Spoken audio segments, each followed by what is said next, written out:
Selamat pagi kepada teman-teman dan juga dosen. Perkenalkan di sini nama saya Franky Hernandez dengan RP 2172036. Pada kesempatan kali ini saya akan mempresentasikan hasil tugas saya, yaitu tugas persiapan tes praktikum. Yang pertama di sini kita menggunakan hanya 10 atribut awal saja dan termasuk target variabel diabetes underscore 012 di kolom pertama pada dataset. Seperti biasa kita import, kita panggil data CSV-nya dan hasilnya seperti ini.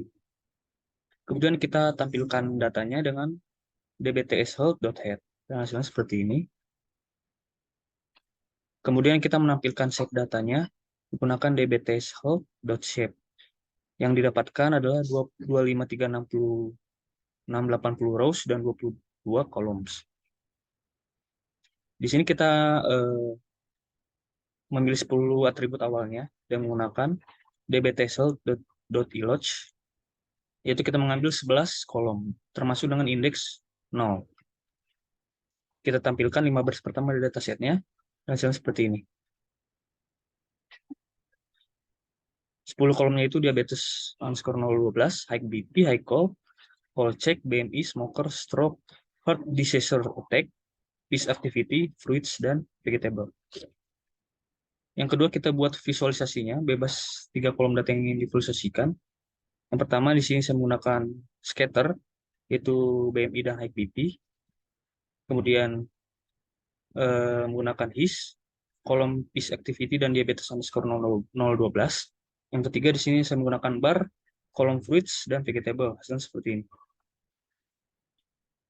Maksud dari ketiga visual tersebut, untuk visual pertama itu, menunjukkan hubungan antara BMI dan high BP. Jadi, semakin tinggi nilai BMI-nya, semakin besar seseorang mengalami tekanan darah tinggi. Untuk yang visualisasi kedua, di sini memahami sebaran aktivitas responden dalam dataset tersebut. Untuk visualisasi yang ketiga, menunjukkan rata-rata konsumsi buah dan sayuran oleh responden dalam dataset tersebut. Jadi kita dapat membandingkan rata-rata konsumsi buah dan sayuran dan memahami apakah responden dalam dataset cenderung makan cukup banyak buah dan sayuran atau tidak. Yang kedua, yang ketiga, kita lakukan data preparation. Terus kita memperhatikan kolom-kolom yang berupa data kategorikal dan menggunakan one hot encoding.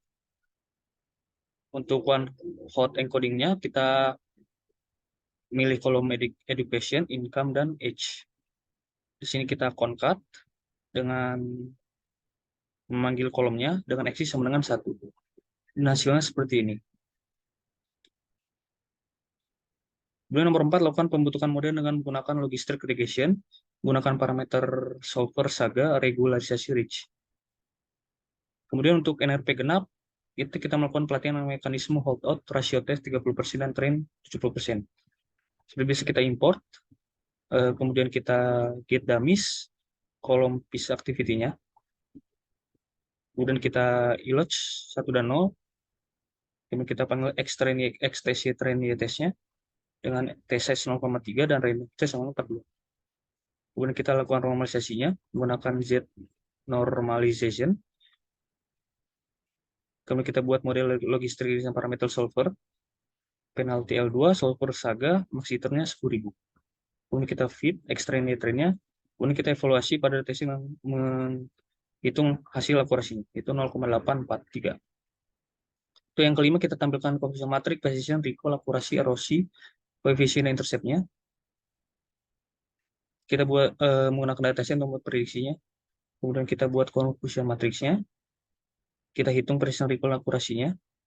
Dengan ini, di sini saya menggunakan VRG Micro. Karena tidak menggunakan VRG Micro ini, precision dan recall itu tidak akan dihitung.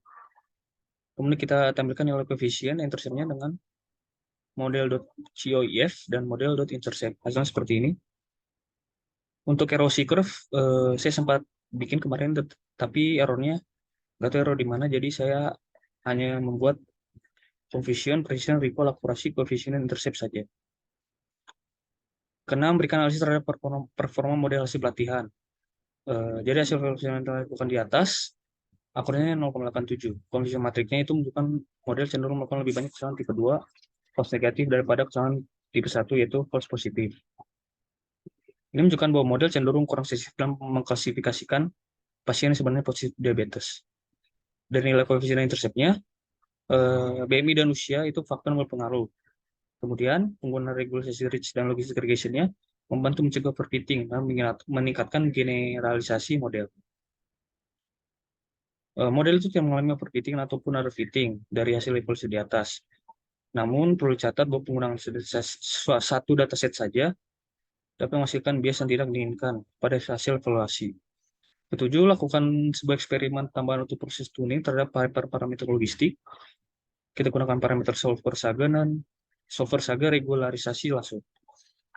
Input library seperti biasa, kita tentukan hyperparameter yang dituningnya dengan parameter hyperparameternya C, seperti ini.